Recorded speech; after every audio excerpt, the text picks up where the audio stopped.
Alright guys, Carrozzeria Pioneer DEH5600. Okay, ni ada Bluetooth, USB, okay, speaker depan, AUX. So, yang ni boleh apa ni? Ada CD CD, okay, CD ada. Alright, yang ni korang boleh setting, boleh masuk website Google Play. Okay, korang download aplikasi ni Pioneer Smart Sync. Alright, so ada, bila kau dah download tu, dia akan ada minta macam-macam lah. So kau tekan je lah, kasih on. So dia akan keluar macam ni Alright, dalam ni kau boleh setting lagi lah dia punya equalizer dia. Okay, so ni saya tunjuk sampel je lah tunjuk sampel-sampel dia. Right, nanti korang dah download ni, pandai-pandai lah korang go there. Okay, right, so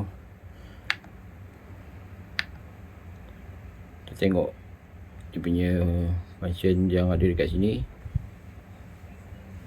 Ini simple review je guys. Okay,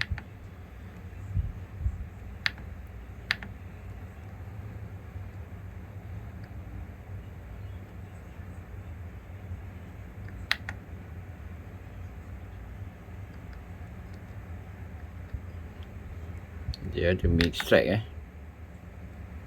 ada lubang mikrofon sana, so boleh masuk mikrofon lah.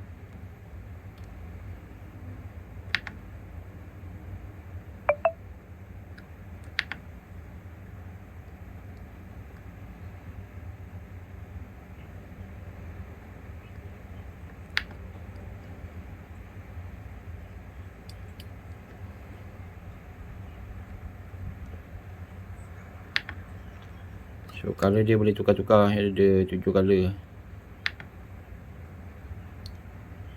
Nak key color, display color, atau nak tukar dua-dua sekali, scan ni dia akan tukar-tukar lah.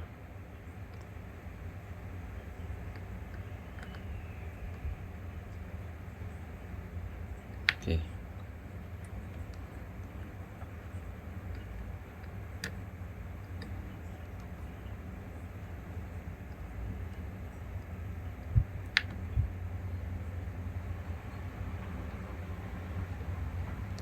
alright guys, saya tunjuk simple je So selebihnya korang boleh download aplikasi tadi, boleh mengkaji lagi lah boleh gunakan dia. Okay, sound ni memang sedap Right, Carrozzeria Pioneer DEH5600. Okay, so kita tengok bahagian belakang dia.